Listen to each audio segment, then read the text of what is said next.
Hello, and welcome again to another episode of our ongoing series, Surviving Broker Business in the Time of COVID-19. This is the series where we are joined by top experts and professionals in the real estate industry to discuss how real estate professionals, property seekers, and investors can move forward while we deal with the health crisis.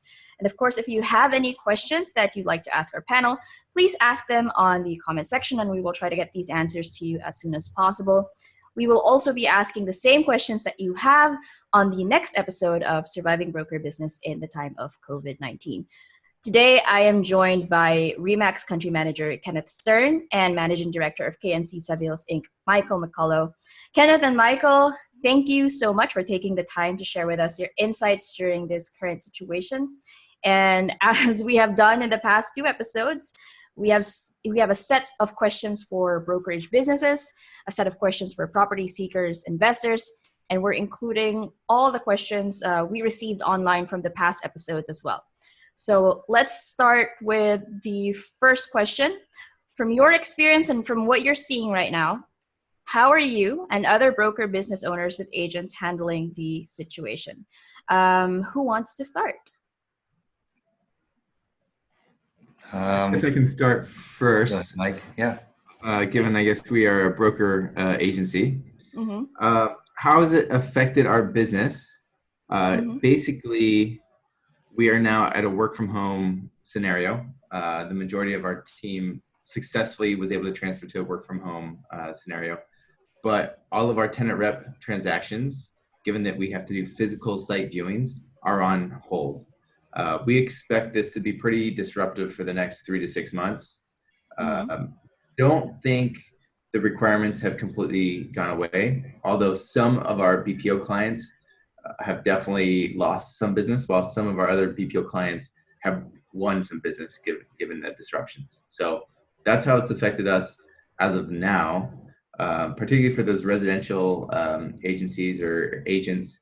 Yeah, now's not a good time to be showing houses. You just can't do it. So hunker down. Okay. But during this disruptive situation, are you guys thinking of like different avenues that you can use, or like are you doing it the way, for example, I believe Gary Hablero mentioned that he was like doing it through Zoom, or he has like other people planning virtual tours, etc. So one of the tools that we did buy is a 360 camera, but we still need to be led into a place to take those videos. So we kind of got there a little too late, unfortunately. Yeah, like a lot of people are doing research on properties. I do believe that certain segments of the residential sector will be affected. You know, maybe condo living isn't what it's all cracked up to be when you're stuck in your house for 3 weeks and can't use the pool, gym, or common areas. So housing may be given a slightly higher priority for some families. So we'll see. We'll see how this plays out over the next couple of months. All right.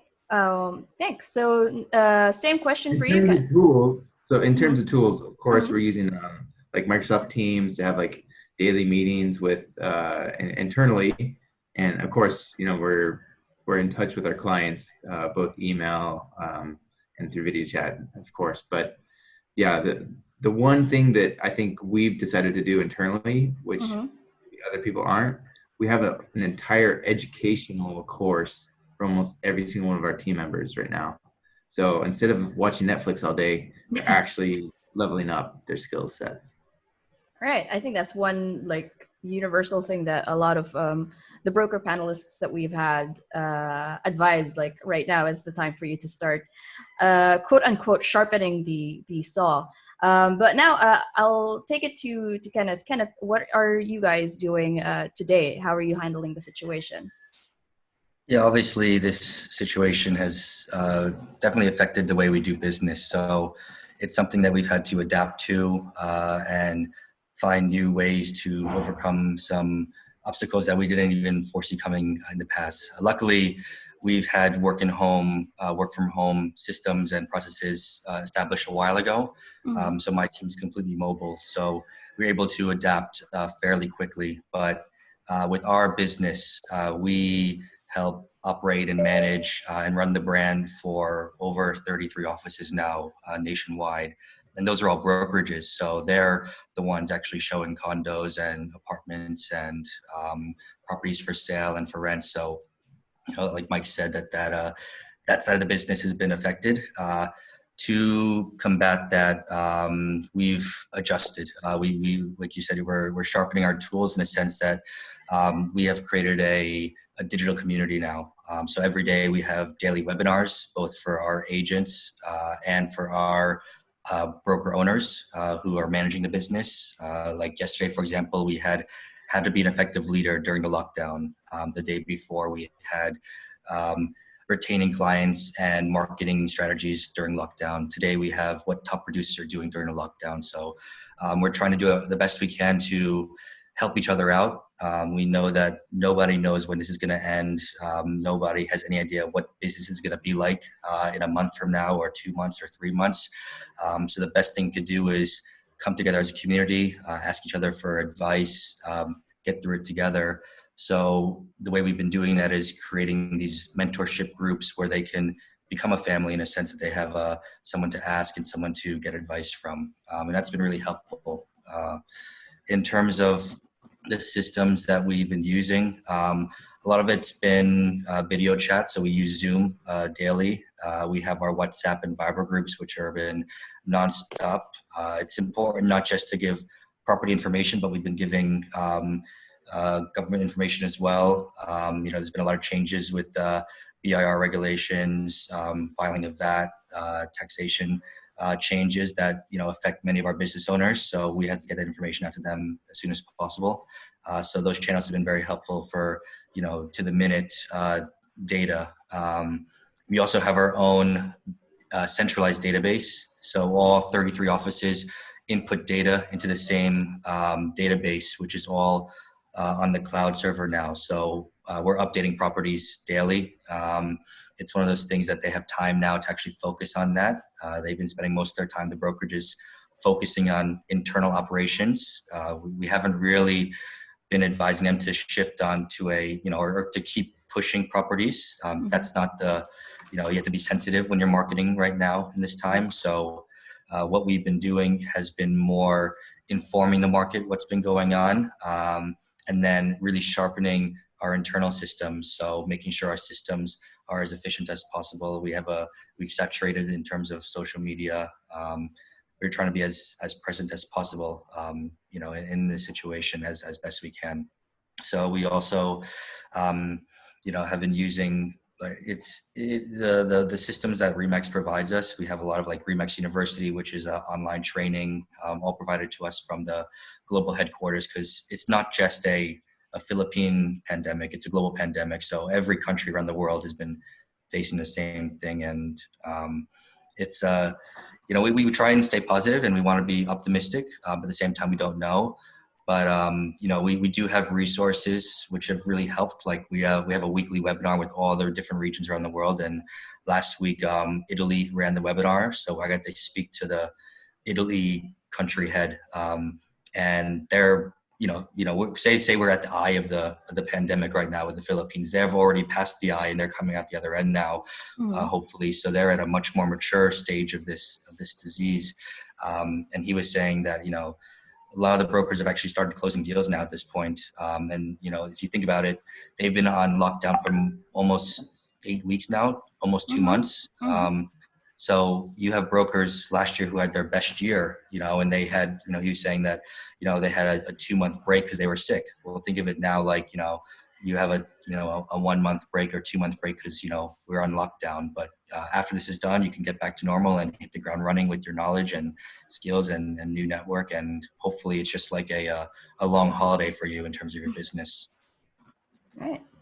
All right. So I think also that was a lot. That actually answered my next question already, which is what are the best practices you've seen so far? So I think I'm going to pass that next question to Michael. Michael, have you seen any best practices so far with regards to brokers or, with your team running the business? I mean, Kenny probably is the expert on that.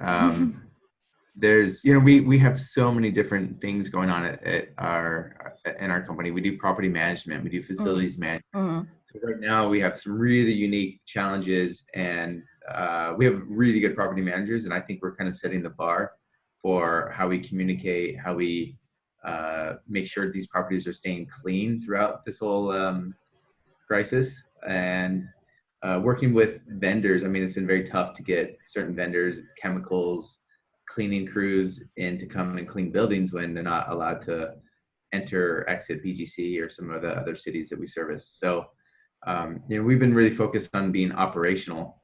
And in terms of the brokers, the best practices that we've really seen is just communicating daily, internally, talking to their customers about what they can do. Like, how can we help you as a customer? Like, a lot of the conversations have been like, hey guys, like, this is a really bad time for us, or we don't think we should be paying rent. Can we start having those conversations with the landlord? Can we start drafting a document to talk to the landlords? Obviously the retail sector has been given some reprieve, but we have yet to see if the office sector will get the same kind of reprieve that retail clients did. So that's what we've been working on, kind of communicating daily with both internally and with our clients. All right. Well, I guess with that, I think we can move on to the next question, or the next set of questions, which is mostly focused for our property seekers and investors. We've actually had a lot of interesting questions from them, and we basically have compiled them here. So for now, though, let's go with the first question, which is, I mean, Michael, you mentioned that perhaps the office sector might not have the same reprieve as retailers do. Yeah. It may be different for residentials as well. So in general, I guess what are since maybe you've been speaking, or your teams have been speaking with different types of clients with different types of needs. What are their usual concerns for each sector if you have if you're dealing with different sectors?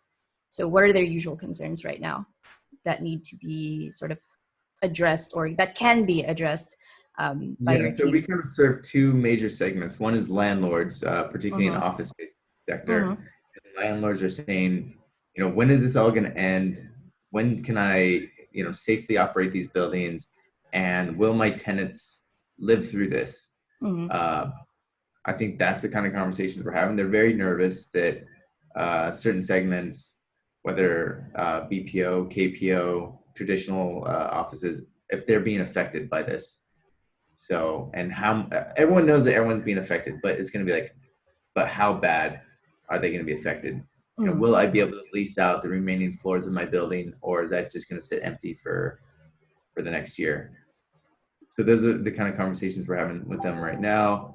Obviously, the more flexible a landlord is and more creative a landlord is, and the more genuine and landlord partner that landlords want to be to their tenants, I think that will continue the relationship. I mean, a lot of our clients do 5 or 10-year leases. So this is a long-term relationship you can have with a landlord. And 1 or 2 months of trouble should totally be cleared up throughout a 120-month lease.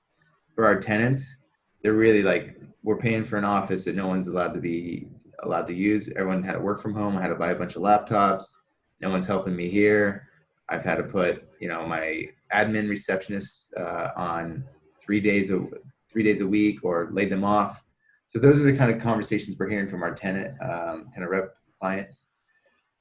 There's not a lot of answers. Like we've called our lawyers. We've looked at a lot of different lease contracts. We've looked at the most common MegaWorld. MegaWorld is the largest office developer in the nation. So we looked at common MegaWorld lease contracts and common Ayala office tower lease contracts to see if they specifically state, say, pandemics, which most don't. It's more acts of war and other force majeure. So there's not a lot of precedent, particularly in the Philippines. Like, oh, remember, like 5 years ago when we had that pandemic, you gave me one month rent free. Like, we just don't have a lot of precedent, unfortunately. Okay. All right. What about you, Kenneth? Yeah, it's similar to Mike in the sense that there's a lot of questions. With our business, we do a mix of commercial, residential, capital markets, property management. But I suppose our biggest sector is residential. Mm-hmm. So most of the deals that we've been working on have been those residential deals. And the big question is, is this gonna change the market? Is it going to, are we going to see the bubble happen now? Are people asking for lower prices and properties now? Are people not selling it? These are some of the questions that our clients are asking us to give them Mm-hmm. advice on. And from what we've seen, with the global financial crisis in the past, it's a much different scenario. Real estate in the Philippines actually wasn't that affected. You had the Asian financial crisis, but from that, it pretty much went to a straight up trajectory over the next 10 years. But this is obviously a much different scenario. So, and real estate prices have been going up for the last 10 years in a row. So perhaps this is the catalyst that corrects the market. What we have seen though is most people in the high end market, in the luxury market, will probably not have to liquidate anytime soon. Most of those people have the holding power to keep the price at the price they want. So we don't see much movement in that sector. Where you will see more movement is probably the lower end sector, or maybe mid to lower sector, Mm-hmm. where cash is king in a pandemic. People need cash to stock up on goods. They don't know how long this is going to last for. Maybe they're taking breaks in their salary, or they're small business owners who've had to, pull into their personal funds to keep things going.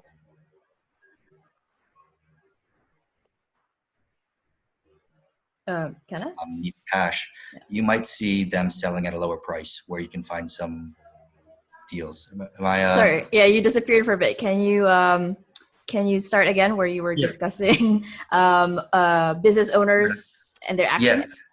So, like I said, the high end market, you probably won't see much change because of the holding power from most Mm-hmm. people in that sector. But in the lower end market, or the mid to low range market, Mm-hmm. where most these property owners are either small business owners, where they have to, either make payroll or keep their operations of business going, where they need cash. Cash is king in a pandemic. Mm-hmm. You might see some dips in prices in that market because people will. Did he disappear again? Yeah, he cut off again. Anyway, Kenny, next time you can use any one of the KMC Solutions offices with gigabit. Okay. Yeah. Sorry, am I still No, there? yeah, you're still there. Just your Make last sure you hit sentence. that. The last sentence, and we should be good. Yeah. Okay. Well, I was basically just saying that in the low end market, you'll see more of a volatility. I think people will sell off faster because they need cash. Okay. So that's where you'll see more of the changes happening. And yeah, it's one of those things where people have had deals that were in the pipeline that were meant to close, before this happened, and those have been pushed back. Mm-hmm. Property owners want to hold on to properties to see what happens. Buyers have been skeptical to put that much money into the market at this point in time. So deals that were meant to close have been on hold for a while.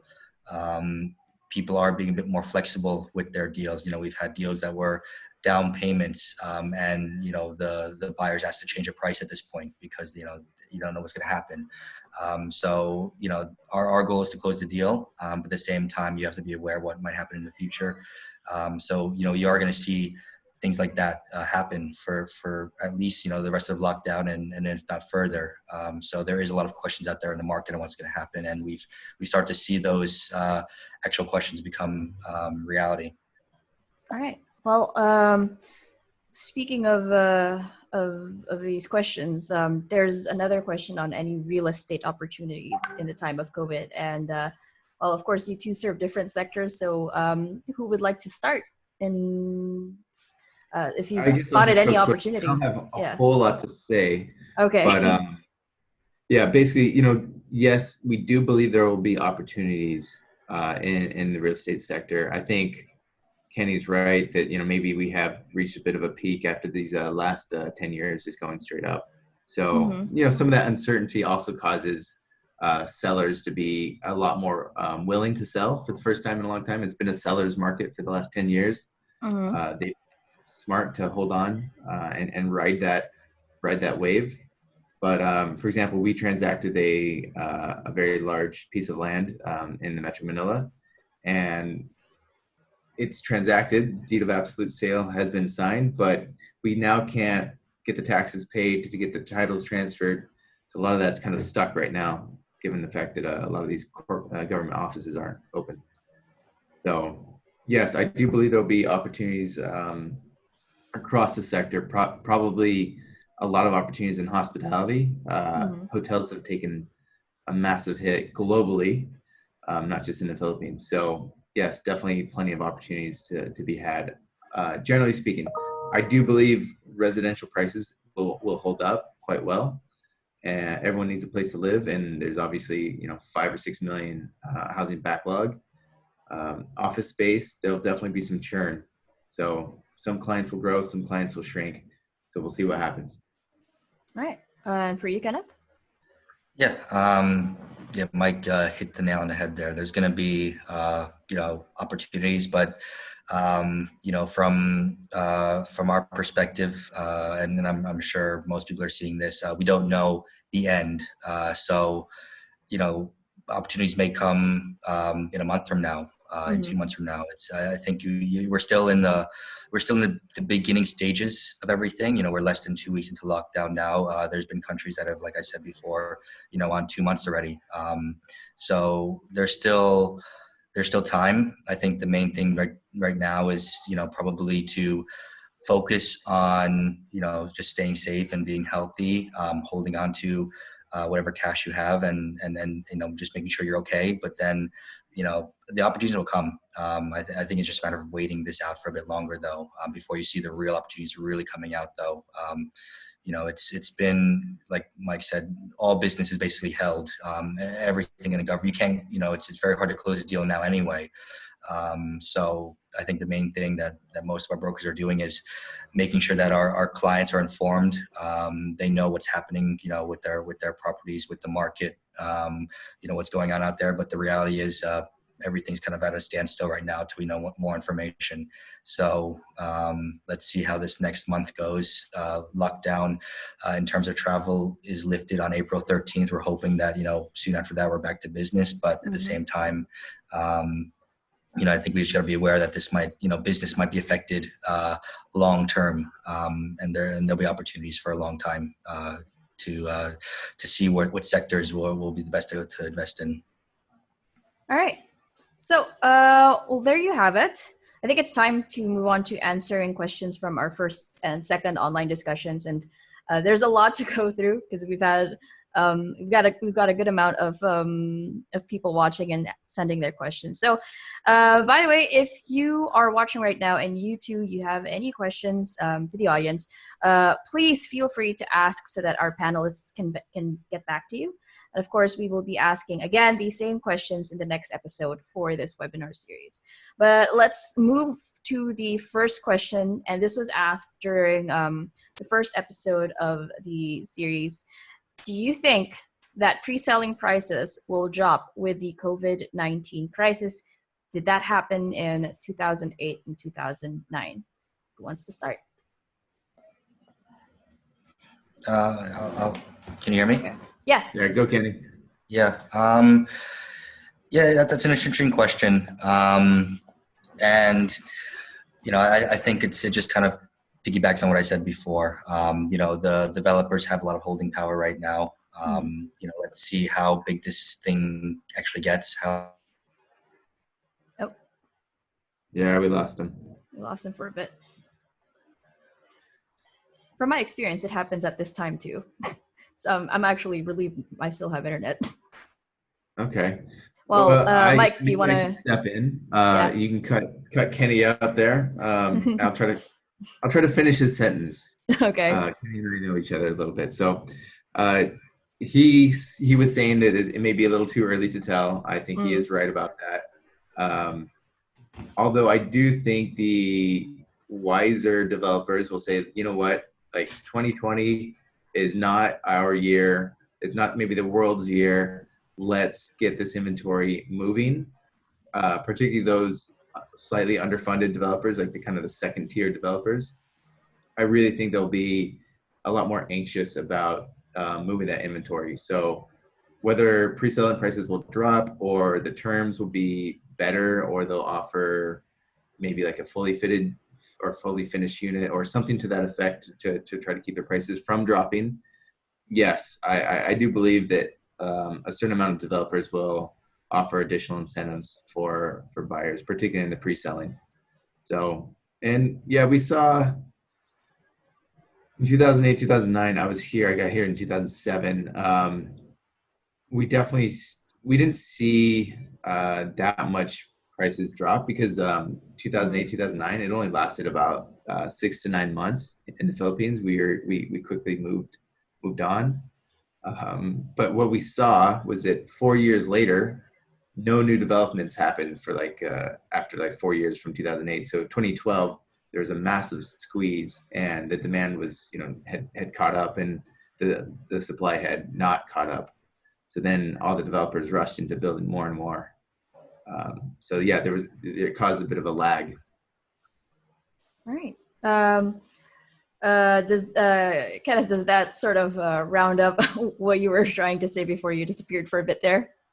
Yeah, I think Mike is right. So it's a little bit too early to tell at the moment, but I think the bigger developers with the holding power. And Yeah, we lost him again. yeah, we lost him. It's okay. I think we can move to the second question. Maybe he goes off video. Okay, well, we can try that. But it's also telling me that my internet is slightly unstable. So it's that time of the day. It's okay. We'll move first to you, Mike. All right. Okay.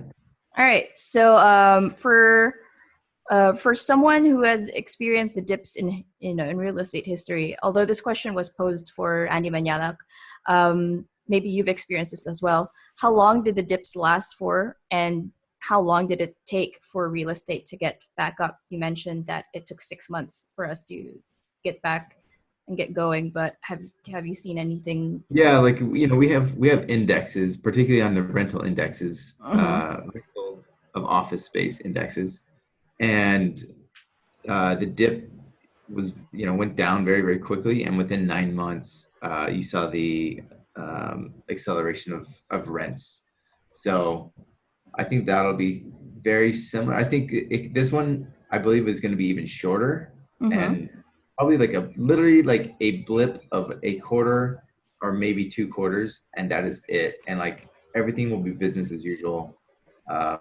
Unfortunately, the hourly workers, particularly in the hospitality, food and beverage industry, maybe some manufacturing, will have been hit very, very hard, unfortunately for them. But they're not typically the buyers who use credit or can get credit or would be leveraged to buy a property.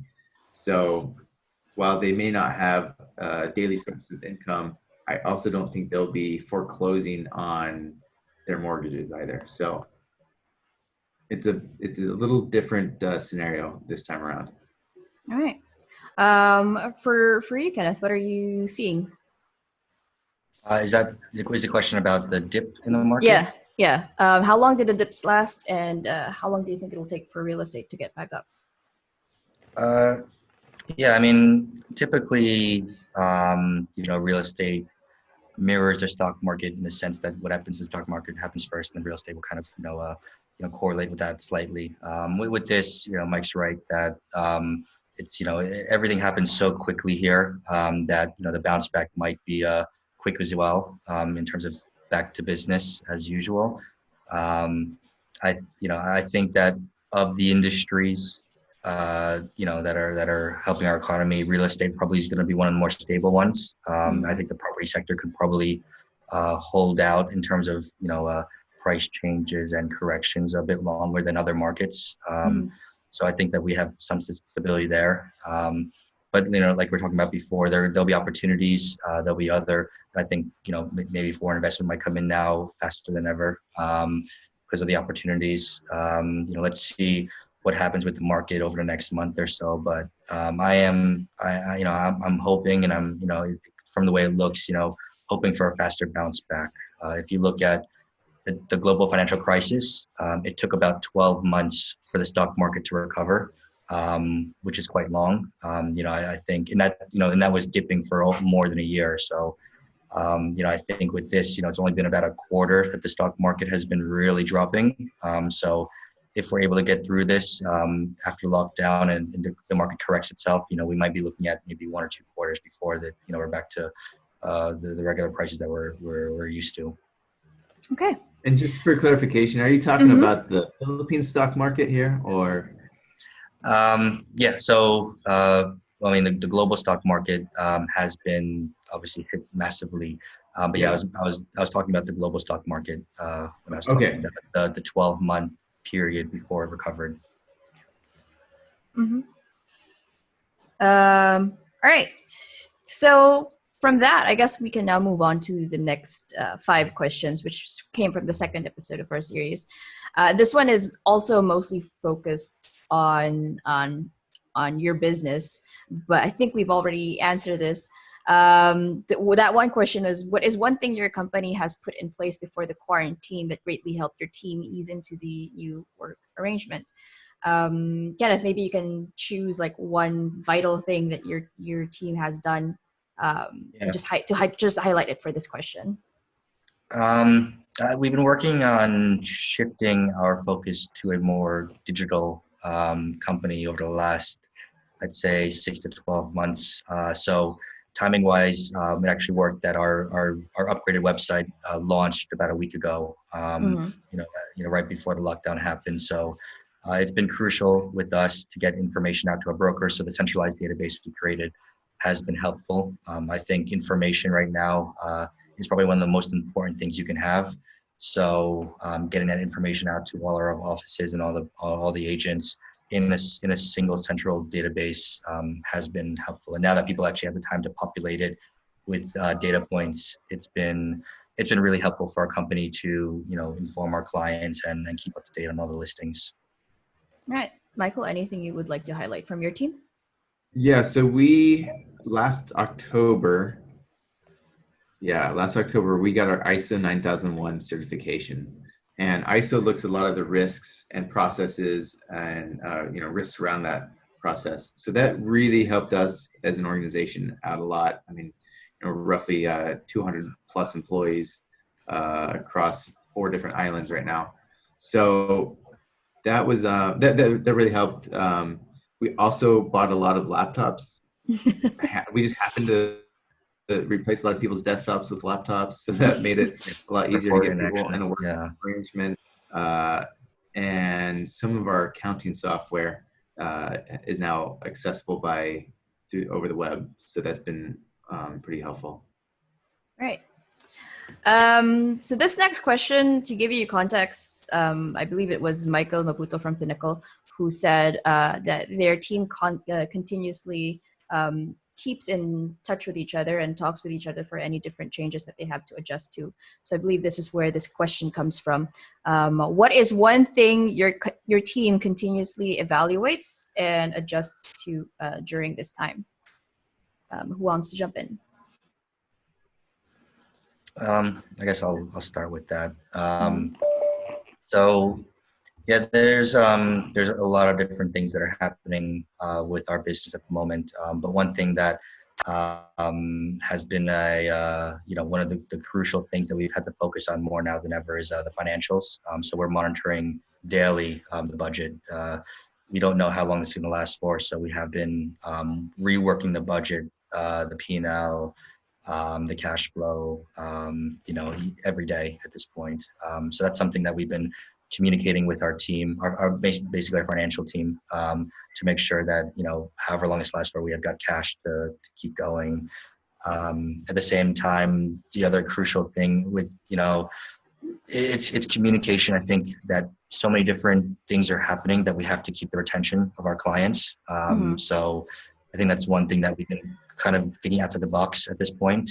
So we're, with the marketing team and the biz development guys, the main thing has been the shift from sales, where we realize that, we're not in a selling market right now. We're going to shift to retention, making sure our clients are happy and feel us. So, daily we're coming up with new ideas on how we can keep our clients engaged and give them as much content and information as possible. Okay, so with that, there was another question here. Oh, sorry, Mike, I forgot.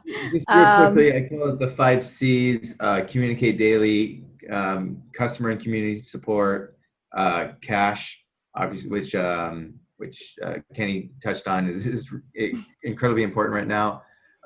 One of the things we're doing is cleaning up and catching up, getting through all old emails, making sure our listing data is accurate. And we're trying to be very calm throughout this whole process. I guess I'm mature enough to not be too panicked. I started our business in March 2009, so in the middle of a global financial crisis. And it was a great time to hire people because you're not having to bid against the market for them. So, we've been very active in having interviews literally every day, trying to see who we'll hire when we kind of come out of this. Wow. Okay. So can you just reiterate your 5 C's that you just mentioned? Just give me a it's not. I didn't finish these all. I read some books and got these. C for communicate daily. C for customer support. D for clean up and catch up. D for cash or cash. Even 3 C's there. And the 5th one being calm and considerate. All right. That's going to be super helpful. Take a deep breath. We will get through this. It's been like a bad nightmare. I can't wait to wake up in a week or 2. Yeah, hopefully it ends exactly in a week or 2. Right. Okay, so I'm going to skip this last question since I think we've already answered this one, which is, do you think there's been a change in buyers' interest due to the present situation with COVID? If yes, what are they? Do let me know, though, if there's anything that you'd like to add to that question. If none, we can move to the next, which is, could you recommend some useful resource materials to sharpen the saw of brokers at this time? Any self-improvement videos, seminars, podcasts, courses? I know you two have your own, digital webinars happening and courses for your teams. But are there any publicly available, open places that you can recommend? I personally am on Coursera. And for $50, you can pay for the certificate. Or I believe they do have some free courses as well, but you don't get the completion certificate. So I'm using Coursera for myself personally. One of my business partners is using Masterclass. He signed up. You get 1 year. I can't remember how much that was. Maybe $12 a month times 12, something to that effect. And there's some other ones. Skillshare.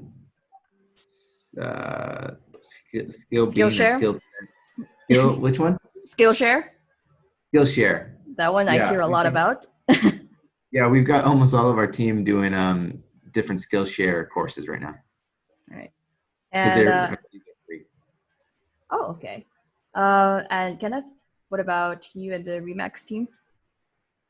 Do you have anything specific? Well, Coursera is a great one. There's another one called EDX Online, which has online courses which are great. To be honest, we've been using mostly internal because we have our own university and we've had daily webinars. So that's been really helpful for us. And obviously you have, the corporate real estate reports that come out. So I know Colliers has been giving a lot of information right now. And I'm sure KMC is also giving a lot as well. So those are really important to keep up to date with. See what the other brokerages are going through and what they're predicting, so you can make your own assessment. And I think the most valuable is just speak to other brokers, find some mentors in the industry, network with people that you know, because we're the ones on the ground.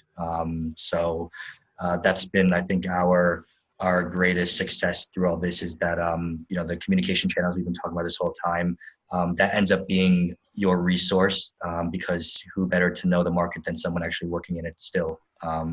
So, but in terms of online material, there's so much out there that's, great to be reading every night. And, especially with the downtime we have now, it's much more valuable than, TV. And I think we're all trying to not watch the news as much as possible and stay off social media, because it's just an endless pit of information that's going to scare you, panic you. So, I think just talk to other people who are in it and, realize that, we're going to get through this, hopefully soon, but, better as people, better as, managers, stronger as an industry, many different things. And it's the same thing we talk about every day with our team, is that, it's tough, but, every generation goes through something tough. And this is just, one of the ones that we're going to go through. All right. And for the last, but also an interesting question, is there really a time that real estate brokers and salespersons will not be needed by developers and will just have partnerships with apps like us, Lamudi, where buyers can just put in their cart their orders of houses? I think they're picturing Lamudi now as an e-commerce site that works like Lazada. But yeah, not sure about the context of it. But yeah, if you can add any to that question, who can go first? Maybe Mike? Okay. So in my Coursera class, this just came up. Can robots and automation do our job? First of all, Yeah, I think I think that's the brokers will vibe. be around forever. I've been heard brokers are like cockroaches. They can survive absolutely anything. And I say that in the best of ways. But yeah, I took the test. Can robots or automation do our job? I plugged in a real estate agent or real estate broker, and we only have a 9% chance of actually robots and automation doing our job. So I think that, this is one of people's largest investment decisions ever. It's not a cookie cutter product. Every single unit may have a different view, may have a different look and feel, so that it's not a, like I said, it's not a cookie cutter. It's not a product that is absolutely replicable. So there's a lot of uniqueness in every single transaction, and the agents have to do a lot of value add work there. So I don't think we'll be completely displaced, but will we be using more digital tools? Absolutely. All right. And Kenneth? Yeah, I think Mike's right with that. I think there's three major industries that will be taken over by the internet and in e-commerce. One is the marriage industry, because people need to get married in person. I don't think I've seen an online wedding yet. The baby industry. I just had a baby, and I don't know how you would have a baby without being with another person. You need to be two people together. And then the last one is the real estate industry, because this is your home. This is where your place of work. And even if we sold sight unseen, they've still sent a representative to see it before they actually purchase it. If the investor's not there. So I think it's just too big of a purchase, like Mike said. It's too personal. You have to. It's a tangible object. Also, you have to see it in person, and it's not something you can return the next day. Mm-hmm. So it's one of those things that for that big of an investment, for something that big of in your life, that personal, you're gonna have at least one person in the party come walk through it before any purchase is made. And I think that the importance of a broker is there because it's a neutral opinion. They just want you to get the best property you can. And it's usually a free service in the Philippines anyway for the buyer. So why not just get the free service and get someone's opinion on that's seen a million places already and tell you you're getting a good deal on it. They do like that advice. I know that when I invest in something before I do it. So there, yeah. All right. I hope that comforts the person who asked that question. They're likely a broker who's a little worried, especially since everyone is moving to digital tools. But hopefully that comforts the person who asked that question. And with that, we end this episode of Surviving Broker Business in the Time of COVID. Thank you so much, Kenneth and Michael, for your time and insights today. It's great to see that you two are doing well in this current environment, and that your teams are doing their best to get out of this as better better better brokers and better representatives of your companies. I'm sure our audience have learned a lot from you two. And of course, I'd also like to thank those who are watching live. Thank you for watching another episode of this roundtable series. And of course, again, if you have any questions, feel free to ask them. We'll do our best to get back to you as soon as possible. And we will also ask these same questions for our next episode of this series. So stay tuned for that one. And with that, I hope that everyone is safe, be well, and we'll see you in the next episode. Thank you so much.